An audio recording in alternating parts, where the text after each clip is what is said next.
السلام علیکم ورحمۃ اللہ وبرکاتہ. وعلیکم السلام ورحمۃ اللہ وبرکاتہ. کیا حال ہے آپ سب کا؟ الحمدللہ. یہ بتائیے کہ آپ کا رمضان کیسے گزرا، کیا کیا؟ تو آپ میں سے کوئی بتائے گا آپ لوگوں کی کیا ایکٹیویٹی ہوتی تھی؟ آپ بتائیں گے؟ بتائیے. ہاں، رمضان میں آپ لوگ فہم القرآن کی ایکٹیویٹی ہوئی ہے نا آپ لوگوں کی؟ ان لوگوں نے کیا یا نہیں کیا؟ انہوں نے نہیں کیا؟ اچھا، مجھے تو یہ تھا کہ تو سارا قرآن مجید مکمل کرنے کے بعد پھر آپ نے رمضان میں دہرائی نہیں کی. اس کا مطلب جو میں یہ ایکسپیکٹ کر رہی تھی کہ آپ لوگ سارا ریوائز کریں گے. اینی وے، تو گھر میں جا کے کیا کر کے آئے؟ ذرا سب اپنا اپنا بتائیں کہ کر کے کیا آئے. السلام علیکم. وعلیکم السلام. ہماری فیملی میں عید کی نماز پڑھنے نہیں جاتے تھے، تو عید الفطر کا یہاں سے ہمیں ملا پمفلٹ، تو میرا ٹارگٹ تھا کہ میں اپنے بھائیوں کو اس کا بتاؤں. گھر جاتے ہی مطلب روزہ افطار ہوا تو میرا مشن تھا کہ میں سب کو اس کے بارے میں بتاؤں. میں نے سب کو پاس کر دیا کہ ایک دفعہ پڑھ لیں. اللہ کا کرنا ایسا ہوا کہ عید تک مینٹلی سارے پریپیئر ہو گئے تھے. صبح ہوئی تو میں نے سب کے لیے کپڑے ریڈی کر کے رکھے تھے. الحمدللہ الحمدللہ ساری فیملی نے عید کی نماز پڑھی. بہت بڑی اچیومنٹ ہے میری فیملی کے لیے، الحمدللہ. اس کا مطلب یہ ہے کہ وہ شاید اس لیے نہیں پڑھتے ہوں گے کہ انہیں پتہ ہی نہیں ہوگا کہ اس کا کتنا فائدہ ہے یا یہ کام کرنا بھی چاہیے. تو گویا ایک طرح سے آپ نے اپنے خاندان کے اندر ایک سنت کو زندہ کیا. تو الحمدللہ. نیکسٹ. السلام علیکم. وعلیکم. میرے فادر پڑھتے تھے قرآن، لیکن ان کی تجوید نہیں صحیح تھی. جس طرح سے ان کا لہجہ تھوڑا مجہول تھا تو مجھے بہت مشکل لگتا تھا. ویسے میری سسٹر نے بھی کیا تھا لیکن وہ نہیں کر سکی ابو کو. میری چھوٹی سسٹر جو تھی وہ تو تجوید کے ساتھ پڑھ لیتی تھی میرے پاس، لیکن ابو کے ساتھ مجھے ڈر لگتا تھا. ابو نے 2-3 دفعہ میں صبح پڑھتی تھی قرآن تو ابو نے میرا قرآن سنا تو ابو کا ہوا تو ابو نے مجھے خود کہا کہ مجھے قرآن پڑھاؤ، تو میں نے ابو کو قرآن پڑھانا اسٹارٹ کیا. اور اس کے علاوہ میرے ٹیوشن والے بچے آتے تھے، ان کو میں ٹیوشن پڑھاتی تھی، وہ 3 ہی تھے، تو پھر میں نے ان کو سپارہ بھی پڑھانا شروع کر دیا. گڈ. نیکسٹ. السلام علیکم. وعلیکم السلام. میں نے اپنے اسٹوڈنٹ کو دورہ قرآن کروایا رمضان میں. انوائٹ تو سب کو کیا تھا لیکن الحمدللہ ایک بھی آ گئی، اس کو میں نے کروایا تھا. پورا کروایا؟ الحمدللہ پورا کروایا تھا. ماشاءاللہ، ویری گڈ. اور عید کی آپ کو نماز پتہ ہے کہ ایک شخص کو کروانا زیادہ ہمت کا کام ہے. کیوں؟ کیسے؟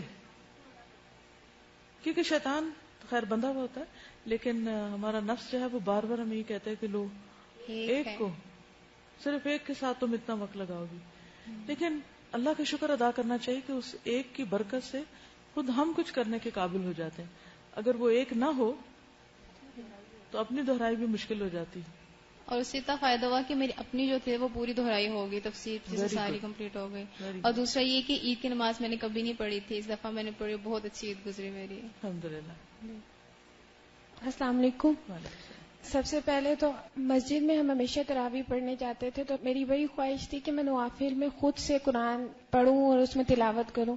تو پھر اس طرح الحمدللہ میں نے رمضان میں شروع کیا کہ جب میں نوافل پڑھتی تو خود قرآن سے بھی کچھ دیکھ کے مطلب. آپ نے مسجد نہیں دی؟ آپ مسجد جاتی تھی لیکن صبح کے نوافل جب پڑھتی تھی اس میں پھر خود سے قرآن پڑھتی تھی. اور دوسرا یہ ہے کہ ہمارے گھر میں سارے شارٹ ٹیمپرڈ ہیں تو مجھے بھی بہت زیادہ غصہ آتا ہے، تو اب جب بحث کرتے تھے تو میں یہ کہتی تھی کہ آپ کہہ رہی ہیں کہ آپ کے گھر میں، میں سمجھتی ہوں پورے ملک میں ہے. تو وہ مجھے یہ ہوتا تھا کہ میں ٹھیک ہے، جب مجھے بھی ڈانٹتے تھے تو میں آگے سے اب کوشش کرتی چپ ہو جاؤں، اسپیشلی رمضان میں، اور دوسروں کو بھی کہتی تھی کہ چپ ہو جائیں. اور اکثر یہ ہوتا تھا کہ غلطی میری نہیں بھی ہوتی تو پھر تب بھی میں چپ ہو کے اٹھ جاتی تھی، تو اس پہ تھوڑا سا گھر والے حیران بھی ہوتے تھے کہ یہ کیا ہو گیا، یہ کیا ہو گیا. یہ قرآن پڑھ لیا. ہاں. السلام علیکم. وعلیکم السلام. میں ایک بچے کو پڑھاتی نا تو اس سے پتا چلتا ہے کہ ٹیچر بننا جو ہوتا ہے نا وہ بہت زیادہ مشکل ہوتا ہے. اتنا وہ تنگ کرتی تھی، مجھے تو سمجھ نہیں آتی اس کو کس طرح بٹھاؤں، اور بہت مشکل سے ابھی وہ تھوڑا بہت ابھی سمجھی ہے. تو پھر آپ اس کو کیسے کنٹرول کرتی تھی؟ بہت مشکل سے. آنکھیں دکھا کے، کان کھینچ کے، بال کھینچ کے، ہاتھ میں روڑ کے، چانٹا لگا کے، یا کیا کر کے؟ نہیں، میرا یہ نا کہ میں غصہ نہیں کر سکتی، بالکل بھی مجھے غصہ کرنا ہی نہیں آتا.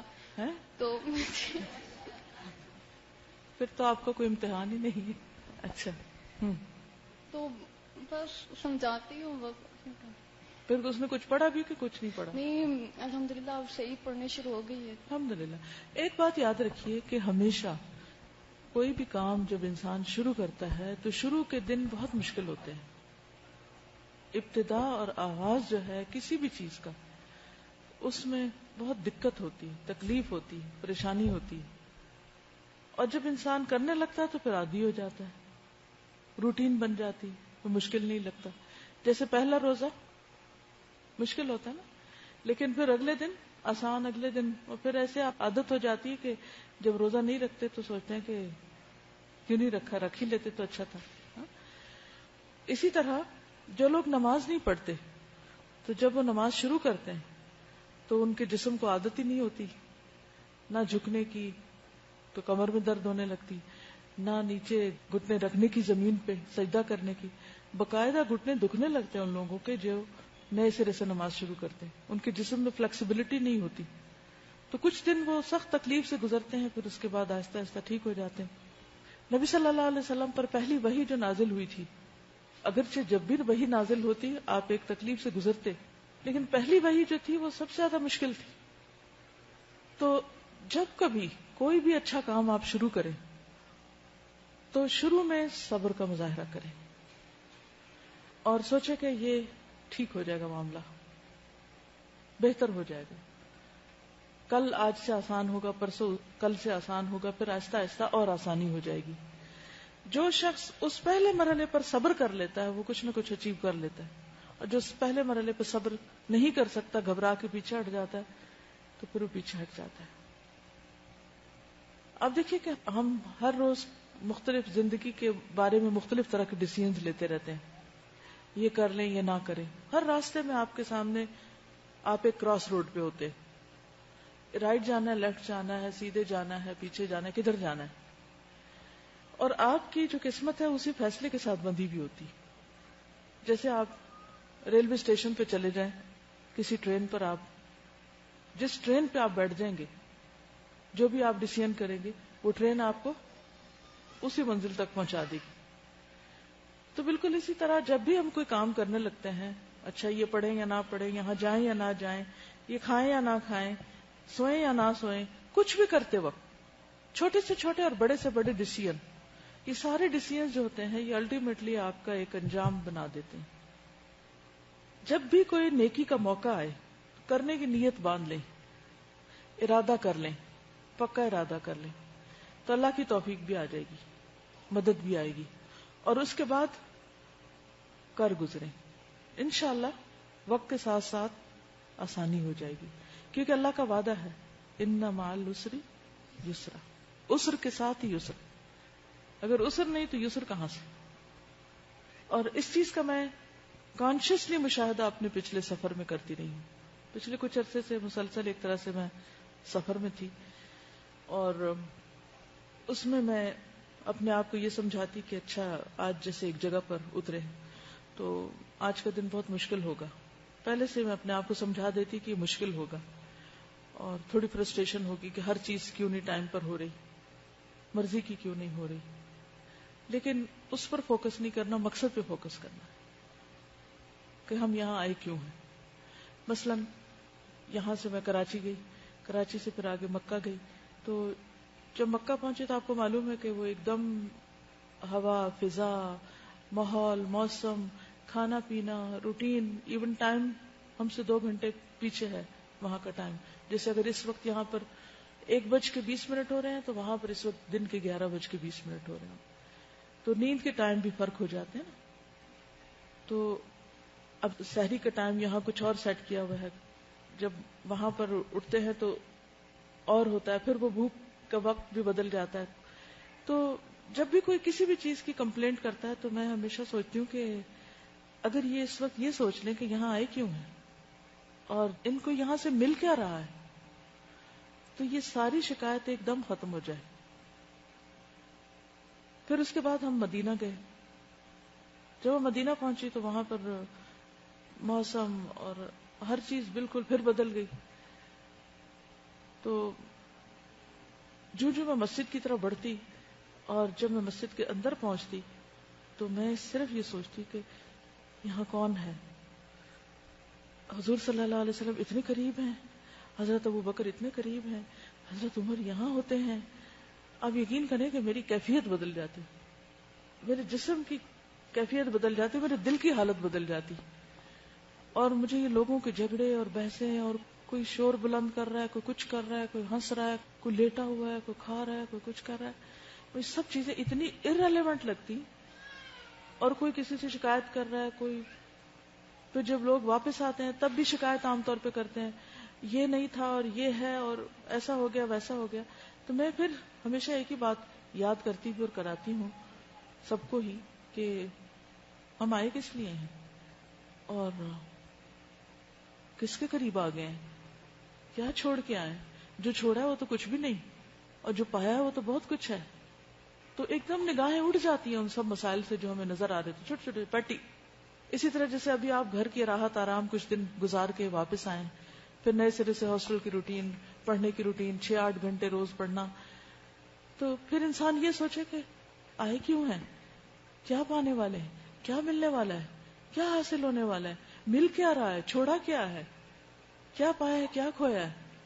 اور جب آپ یہ سوچتے ہیں نا کہ یہ پا رہے ہیں تو آپ کی ساری شکایتیں دور ہو جاتی، ساری تھکن دور ہو جاتی. جانے سے پہلے میں اتنی ڈری ہوئی تھی کہ 2 منٹ میرے سے کھڑا ہونا مشکل ہے، تو میں نماز میں کیسے کھڑی ہوں گی، کیا بنے گا. وہاں تو قیام رات کا اتنا لمبا ہوتا ہے، کیا میں جاگ سکوں گی. لیکن الحمدللہ کرتے کرتے کرتے اسٹیمنا بلڈ ہوتا گیا، اور آخر میں آ کر مجھے لگتا تھا کہ میں قیام ہی نہیں کر رہی، یعنی بالکل ایک اور ہی کیفیت تھی. پھر اس کے بعد واپسی پر ہم جدہ میں رکے، تو وہاں بھی ظاہر ہے کہ جب چینج ہوتا ہے آپ کا سارا سامان پیک ہو جاتا ہے، آپ کو ٹوتھ برش نہیں مل رہا، آپ کو دوپٹہ نہیں مل رہا، آپ نے بھول کے کتاب پیک کر دی. ایک عجیب حالت ہوتی ہے نا، کوئی چیز کہیں کسی نے چھوڑ دی، کوئی کچھ ہو گیا. تو میں سوچتی تھی میں یہاں آئی کیوں ہوں، میں اپنے اسٹوڈنٹ سے ملنے کے لیے آئی ہوں، اور ہم سب مل کے اللہ کی باتیں کریں گے اور انشاءاللہ کچھ اچھی باتیں شیئر کریں گے. تو میں کچھ دینے کے لیے آئی ہوں. جو ہی میں نے یہ سوچا تو مجھے ہر دوسری چیز میرے نزدیک بالکل سیکنڈری ہو گئی. پھر اس کے بعد دبئی میں آئی، وہاں بھی مجھے فلو شروع ہو گیا. سوچتی کس لیے آئی ہوں، کیا کرنے آئی ہوں. اگر وہ مقصد پورا ہو رہا ہے باقی باتیں پیچھے ہیں. تو جہاں بھی آپ ہوں، کہیں پر بھی، تو یہ چیز بہت زیادہ تکلیف دیتی ہے کہ جو ہمارا ہر وقت کمپلینٹ کرنے کا، شکایت کرنے کا رویہ ہوتا ہے. اس سے بھی شکایت ہے، اس سے بھی شکایت ہے، اس سے بھی، اس سے بھی، اس سے بھی. خود تو تکلیف اٹھاتے ہی ہیں، دوسروں کو بھی جلاتے ہیں. خود تو غیبت کرتے ہی ہیں، اپنے عمل ضائع کرتے ہیں، دوسروں کے بھی ساتھ کرتے ہیں. کس قدر تکلیف دہ بات ہے. شکر نہیں اللہ کا کرتے کہ اللہ نے ہمیں اپنے دین کے کام کے لیے چنا ہے، اپنے راہ کا طالب علم بنا. اگر آپ کو یہ یقین آ جائے نا کہ آپ جنت کے رستے پر ہیں، تو یہ رستہ جتنا بھی طویل ہو جائے آپ کا شوق ختم نہیں ہوگا، کیونکہ اینڈ پہ جو منزل ملنے والی ہے وہ بڑی حسین ہے. تو انسان کا اسٹیمنا اور بڑھتا جاتا ہے، مشکلات اس کو آسان ہوتی جاتی ہیں. لیکن جب مقصد اوجھل ہوتا ہے نا بندے کی نگاہ سے اور منزل دور ہوتی ہے، تو پھر انسان ہر چیز پہ شکایت کرتا ہے، ہر چیز اس کو بادر کرنے لگتی. تو زندگی کا ایک ایک دن اور ایک ایک قدم اور ایک ایک کام اور ایک ایک موقع اور ایک ایک اپرچونٹی، ہر چیز کو انجوائے کرے. یعنی میں وہاں پر بھی اور بعد میں بھی سوچتی تھی کہ میرا یہ وقت کیسے گزر رہا ہے. تو میں سوچتی تھی الحمدللہ اتنا اچھا، اتنا اچھا. پھر میں سوچتی تھی یہ جگہ کیسی ہے، ایک ایک پتھر اور ایک ایک اینٹ اور ایک ایک راستہ اور ایک ایک چیز اتنی پیاری لگتی تھی. تو میں کہتی تھی کہ اگر مجھ سے کوئی پوچھے کہ کیا پایا تو میں کہوں گی ہر لمحے کا سرور پایا اور ہر چیز کو انجوائے کیا. اور جتنا بھی صرف شکر کئی سجدے میں پڑی رہا تو اتنا ہی کام ہے. تو اگر ہم مختلف جگہوں پر، چیزوں میں، اپنے ساتھیوں میں، اپنے اسٹوڈنٹس میں، اپنے استادوں میں، اس جگہ پر اگر ہم اپنی سوچ مثبت کر کے جو ہمیں مل رہا ہے اس پر نظر رکھیں تو ہمارا ایک ایک دن اور ایک ایک لمحہ انجوائبل ہو جائے گا. اور پھر ہمیشہ ایک چیز، اگر کوئی چیز وقتی طور پر، کیونکہ انسان تھک بھی جاتے ہیں، نیند بھی آ جاتی، بھوک بھی لگ جاتی، سستی بھی آ جاتی، کئی چیزیں ہوتی ہیں، تو اگر اس وقت کوئی بھی چیز ایسی لگے کہ جو ناپسند ہو تو فوراً سوچا کریں عسیٰ ان تکرہوا شیئا ویجعل اللہ فیہ خیرا کثیرا، فیہ خیرا کثیرا. ہو سکتا ہے ایک چیز تمہیں سخت ناپسند ہو اور اللہ اسی ناپسندیدہ چیز کے اندر تمہارے لیے خیر کثیر رکھ دے. صرف خیر نہیں، خیر کثیر. واللہ یعلم وانتم لا تعلمون. اللہ کو پتا ہے، تم نہیں جانتے. اس کو علم ہے، تمہیں علم نہیں. کورس شروع ہوا ہے، پہلا دن مشکل ہوگا، چیزیں سیٹل نہیں ہوگی. ٹیچرز کے لیے بھی ہوگا، اسٹوڈنٹس کے لیے بھی ہوگا. ہاسٹل کی روٹین، باقی سب کچھ. لیکن آپ دیکھیں گے ایک ہفتے کے بعد آپ کو کچھ مشکل نہیں لگے گا. نیکسٹ کوئی بات کر. السلام علیکم. رمضان میں تو الحمدللہ فرسٹ ٹائم تراویاں پڑھی تھی مسجد میں جا کر. وہ مسجد بالکل انڈر کنسٹرکشن تھی، تو وین وہاں سے گزری تھی. میرے دل سے دعائیں نکلتی کہ بس یہ جلدی سے بن جائے اور رمضان میں تراویاں کچھ ہو جائے. تو الحمدللہ سیکنڈ روزے سے انہوں نے اہتمام کیا تھا، تو میں نے جانا شروع کیا تھا. پھر جب چھٹیاں ہوئی تو بچوں کو میں پڑھانے جاتی تھی. وہیں تراویوں کے دوران ایک باجی مل گئی تھی، تو انہوں نے کہا میں اس طرح اپنے گھر میں کلاسز کر رہی ہوں، اگر آپ ٹائم دے سکتی ہیں تو آ جائیں. الحمدللہ. رمضان کا میں نے چونکہ پوچھا تو کوشش کریں رمضان کے اندر ہی رہیں، کیونکہ پھر وہ باتیں بہت زیادہ ہو جائیں گی، لوگ بھی کافی ہیں. میں یہ جاننا چاہوں گی کہ رمضان میں جب تراویح پڑھنے کے ساتھ سنتے ہیں تو اس وقت دل کی کیفیت کیا ہوتی ہے؟ رونا آیا تھا کہ کوئی نہیں؟ کیوں؟ اللہ کی باتیں سمجھ آتی. نیکسٹ. السلام علیکم. تو پہلے رمضان میں کچھ اس طرح نہیں کرتے. میں نے اس دفعہ خاص یہ ہوا کہ قرآنی و مسنون دعاؤں کا میں نے اہتمام کیا. سحری اور افطاری کے وقت ایک ایک دعائیں سب کو یاد کرواتی اور پھر وہ سنتی بھی تھی. اس میں میرے بھائیوں نے بہت زیادہ کوآپریٹ کیا اور تراویحوں کے بعد جو ہے تھوڑا سا درس رکھا، تقریباً 15-10 منٹ کا، کیونکہ اس ٹائم آتے ہیں کہ نیند آ رہی ہوتی ہے. اور عید کی نماز کے لیے میں نے کوشش کی تھی، پہلے سے تیاری کر لی تھی، مگر میں اس دفعہ نہیں پڑھ سکی کیونکہ کام زیادہ ہو گیا تھا، تو اس وجہ سے میں نہیں جا سکی. چھوڑ کے چلی جاتی ہیں اور پڑھ کے آ کے باقی کام. امی کی طبیعت صحیح نہیں تھی تو وہ بیچاری اکیلی لگی ہوئی تھی. کیونکہ وہ انعام ملنے کا وقت ہوتا ہے نا، اور فرشتے دعائیں کر رہے ہوتے ہیں، تو اس لیے اس وقت کو، کیونکہ نبی صلی اللہ علیہ وسلم نے اتنی تاکید کی، اب آپ بخاری میں پڑھیں گے خیر کہ جی عورتوں کو بھی لے کے جاؤ، حتیٰ کہ پیریڈز ہیں تب بھی جاؤ. کوئی نماز ایسی نہیں جس کے لیے اتنی تاکید کی گئی ہے. السلام علیکم. میں بچوں کی کلاس لیتی ہوں ہر سنڈے کو. تو اس میں جب رمضان آیا تو لائک روزوں کا شوق تو لایا، مگر جب سٹارٹ ہو گیا تو سب بچوں کی یہ رونا ہوتا تھا کہ ہمیں رکھنے نہیں دیتے کوئی. تو پھر میرے آپ رکھنے دیتے نا، مگر امی ابو ان کے نا مطلب کہ نہیں، ان سے کہے کہ رکھنے دیں، جہاں تک کھینچ سکتے ہیں کھینچنے دیں. کافی تو میں نے یہ کہا کہ کریں ماما ابو کے ہیں، لیکن جن کے نہیں ہوا تو پھر میرے دماغ میں آئیڈیا آیا. تو میں نے یہ کیا کہ جیسے ہم نے بک میں بھی پڑھا تھا کہ کان، ہاتھ اور آنکھ کا روزہ ہوتا ہے، تو پھر میں نے ان سب کا پیٹ کا روزہ بس چھوڑ دیں، باقی سب چیزوں کا روزہ رکھیں. کھانا چھوڑ دیں، باقی سب کا روزہ. تو الحمدللہ بچے کافی اس میں بھی تھے کہ ہم اب یہ کریں گے. میں نے کہا اس کا روزہ ہے ہم سب کا. اور ایک بہت اچھا بات یہ جزاک اللہ مطلب لدا کے لیے کہ ہم ڈے اسکالرس کے لیے 3 دن کی اجازت تھی الہدا میں رہنے کے لیے، تو اس میں ہم نے تراویح پڑھی بہت ڈفرینٹ ماحول میں، بہت مزہ آیا ماشاءاللہ. جو ایک صف بندی ہوتی تھی وہ کہیں باہر مسجدوں میں نہیں ملتی، تو وہ ماشاءاللہ بہت الگ ہوتا تھا. اور پھر ایک دن لاسٹ ڈے قیام کا بھی اجازت دے دی ہمیں وارڈن باجی نے، جزاک اللہ ان کا. تو پھر ہم نے رات کو قیام کیا تھا، وہ ایک بالکل نیا ایکسپیرینس تھا. رات کو 2 بجے ہم نیچے مسجد میں گئے تھے اور بہت پیاری قرات تھی، بہت بہت مزہ آیا، بہت ایمان تازہ. السلام علیکم. اس رمضان میں نے ٹرائی کیا تھا کہ میں کم بولوں اور لفظ سے پرہیز کروں، اور میسجنگ اور فیس بک بھی میں نے ڈی ایکٹیویٹ کر دیا تھا. تو اس کا مجھے ایک افیکٹ یہ فیل ہو رہا تھا کہ نمازوں میں جیسے بہت خشوع آ گیا تھا، بہتر ہو گیا تھا. اور اس کے علاوہ یہاں پہ ادھر مسجد میں نیچے بیسمنٹ میں قیام اللیل کے لیے آئی تھی، تو وہ ایک بہت اچھا ایکسپیرینس تھا. پھر آگے نہیں میں آ سکی تھی، صرف ایک ہی بار آئی تھی. تو پھر وہ الحمدللہ گھر میں خود پڑھا اور ایک بار بہن کو بھی پڑھایا، تو وہ الحمدللہ بہت اچھا. الحمدللہ. اس میں دیکھیے میں کل سوچ رہی تھی کہ رمضان میں ایک طرف شیطان قید ہوتا ہے اور دوسری طرف ہم اپنے آپ کو قید خود کر لیتے ہیں. ہماری بھی قید ہوتی ہے نا ایک، یہ نہیں کس چیز کی قید؟ کھانا پینا نہیں، سونا نہیں، زیادہ نہیں سونا، تھوڑا بہت، اور کم بولنا ہے وغیرہ وغیرہ. ہوتا ہی ہے کہ ادھر سے شیطان چھوٹتا ہے اور ادھر سے ہم بھی چھوٹ جاتے ہیں. یہ نہیں ہونا چاہیے. ٹھیک ہے، ہمیں اپنے آپ کو اس قید میں جو ہم نے اپنے اوپر رمضان میں ڈالی اس میں کافی حد تک برقرار رکھنا چاہیے. مثلا آپ نے کہا کہ میں نے رمضان میں ایک ٹارگٹ رکھا تھا کہ میں کم بولوں گی، تو رمضان کے بعد ٹھیک ہے بولیں، مگر وہ جو آپ نے لطف پایا ہے ضروری باتیں کرنے کا اس کو برقرار رکھیں. یعنی وہ 30 دن کی ایک ہیبٹ ڈیولپ کرنے کا ٹائم تھا، 30 دن کا وقت اپنی عادت کو مضبوط کرنے کا وقت تھا. تو اب ضروری ہے کہ اس عادت کو اپنے اندر ڈالے رکھیں.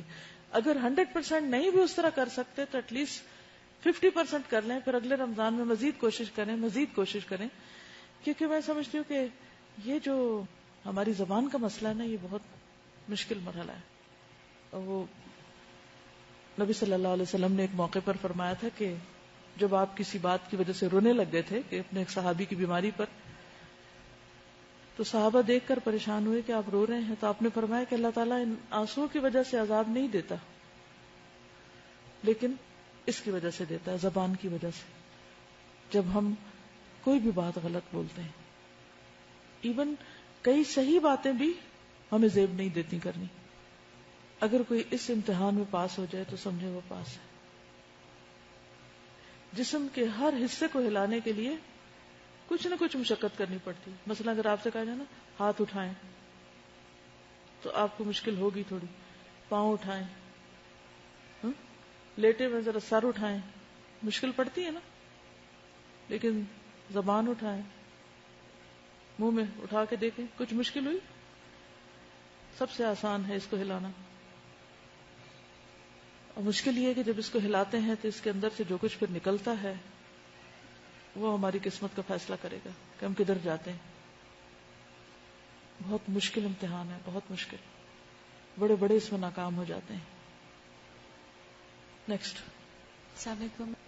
میں نے رمضان میں یہاں پہ جو قیام اللیل ہوا تھا، یہاں پہ قیام اللیل کا نیا ایکسپیرینس تھا میرے لیے، اور مجھے فرسٹ ٹائم پتا چلا کہ قیام اللیل کیسے ہوتا ہے. کہ اس میں رکوع بھی لمبے لمبے، اور فرسٹ ٹائم مجھے بالکل سمجھ نہیں آئی کہ کیا ہو رہا ہے. لیکن پھر مجھے پتا چلا کہ رکوع بھی لمبے لمبے اور سجدے بھی لمبے لمبے. اور اس ٹائم پہ قرآن سننے کی کیوں اتنی فضیلت ہے قیام اللیل کی، یہ بھی قیام اللیل کر کے پتا چلا. کیونکہ قرآن پڑھے یا سنے بغیر تو قیام ہو ہی نہیں سکتا. کس چیز کا قیام کریں گے؟ قیام کا مطلب ہی ہے طویل قرات کریں یا سنیں. اور پھر نماز میں ایک بیلنس ہونا چاہیے. جتنی جیسے رکعت لمبی ہے تو رکوع بھی لمبا اور سجدہ بھی لمبا ہونا چاہیے. اور آخری عشرے کی خاص عبادت قیام ہی ہے.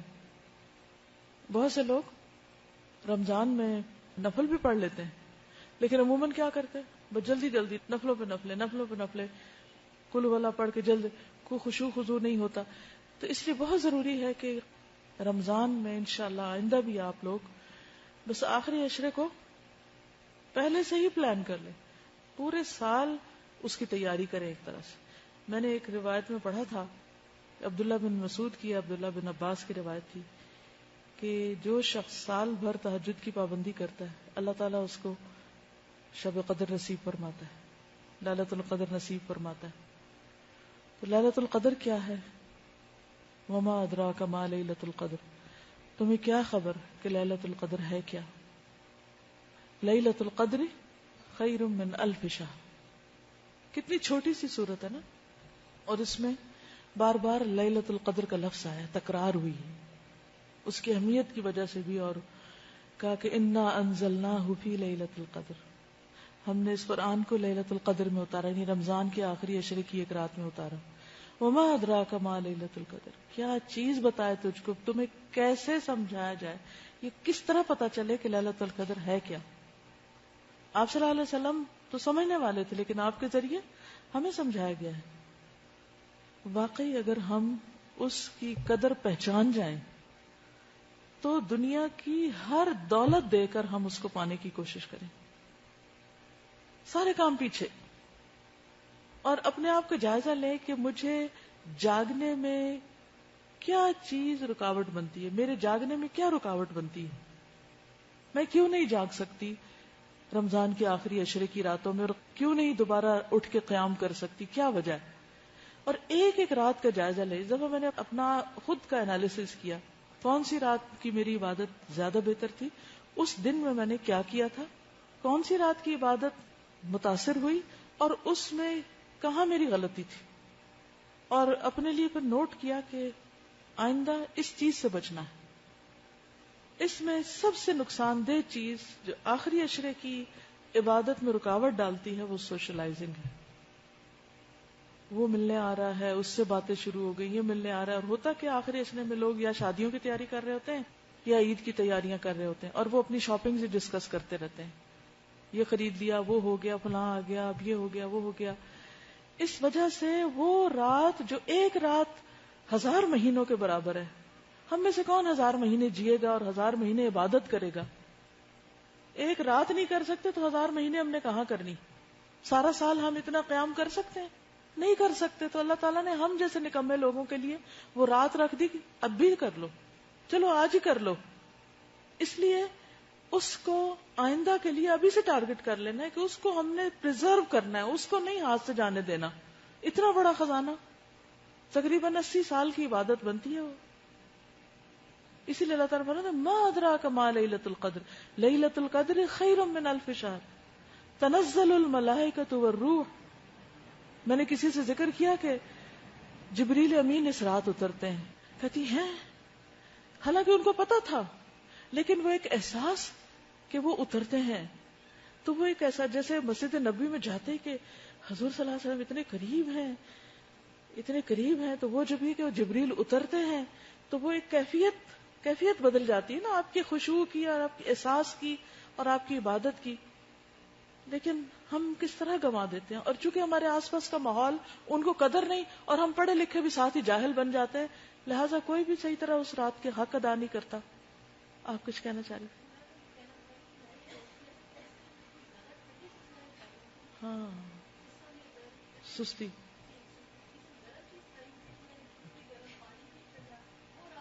ہے تو چھوٹی سی ٹپ لیکن بہت فائدے کی ہے. میں آپ کے ساتھ اس کو ضرور شیئر کرنا چاہوں گی.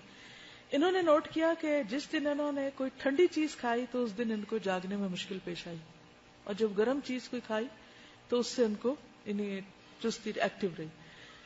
پچھلی دفعہ جب میں مکہ گئی تھی تو میں بہت بیمار پڑ گئی تھی، ایک طرح سے فلو ہو گیا تھا. تو آپ دیکھیں کہ جب آپ بیمار ہوتے ہیں تو صرف خود نہیں بیزار ہوتے، اوروں کو بھی کرتے ہیں ساتھ نا، اور اوروں پہ بوجھ بھی بن جاتے ہیں، اور اپنی عبادت کریں یا ہماری خدمت اور عیادت کریں. تو مجھے ہمیشہ اس بات سے بہت ڈر لگتا ہے.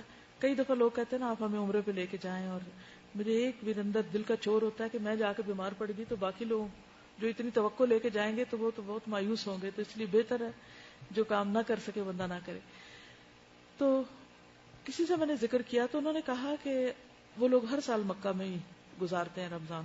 وہ کہتے ہیں کہ ہم رمضان شروع ہونے سے پہلے ہر روز لہسن کی ایک وہ نہیں ہوتی توری، پنجابی میں کہتے ہیں، اردو میں پتہ نہیں کیا کہتے ہیں، جوا، وہ بڑی مزے کے کوئی لفظ انہوں نے بولا. بہرحال کہ ہم وہ ایک کھا لیتے ہیں روز، رمضان سے پہلے ہی شروع کر دیتے ہیں. اور کہتے ہیں کہ ہم پورا رمضان زائرین کے بیچ میں ہوتے ہیں، زکام نزلے کے ہمیں کچھ بھی نہیں ہوتا.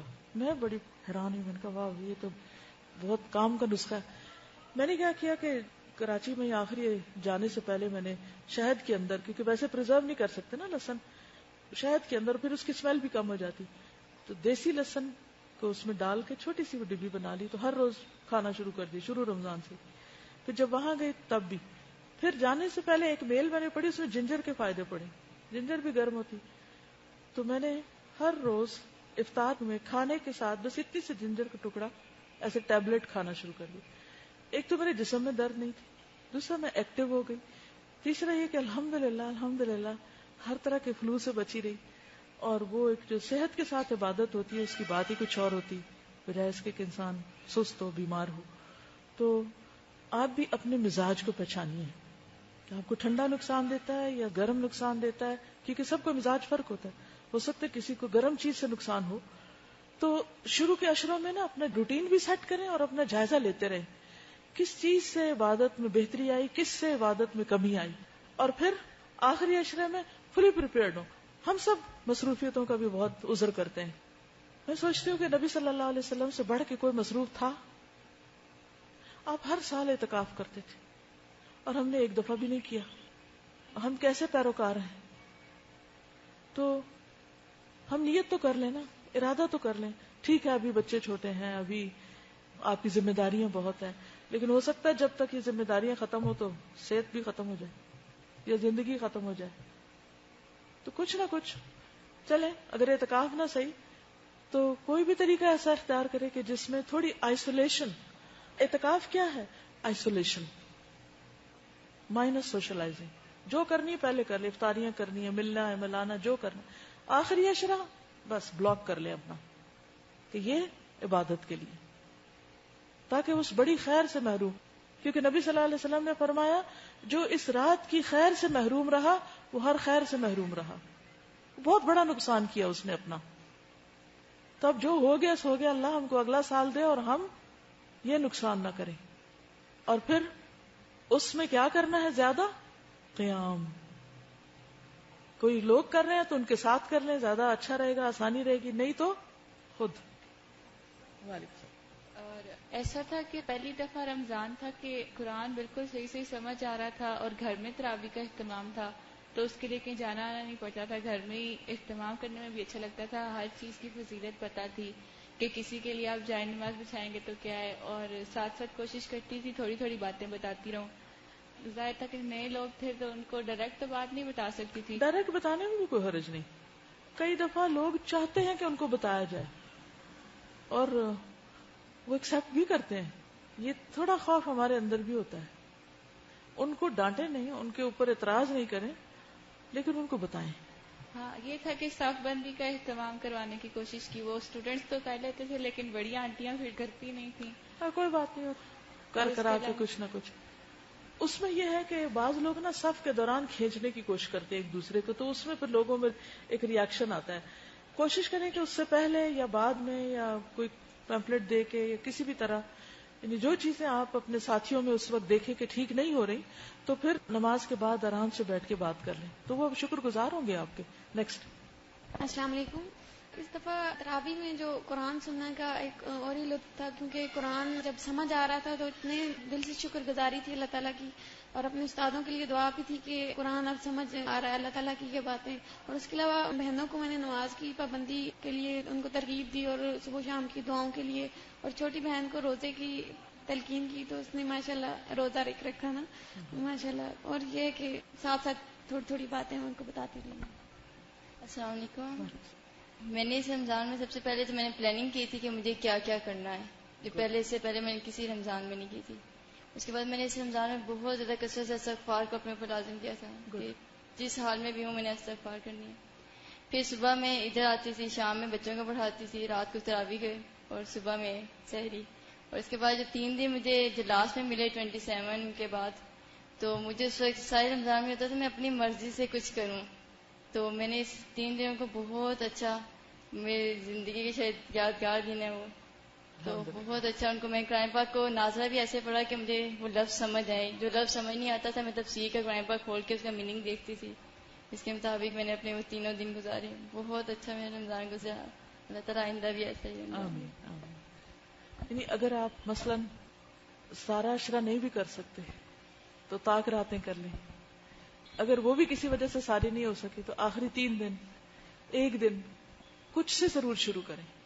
توفیق اس کی طرف سے آتی. لیکن اصل بات یہ ہے کہ اللہ تعالیٰ کیا دیکھتا ہے ہم سے, ہماری چاہت کتنی ہے, ہم کیا کرنا چاہتے ہیں, چاہتے بھی ہیں یا نہیں چاہتے, وہ آزماتا ہے نا.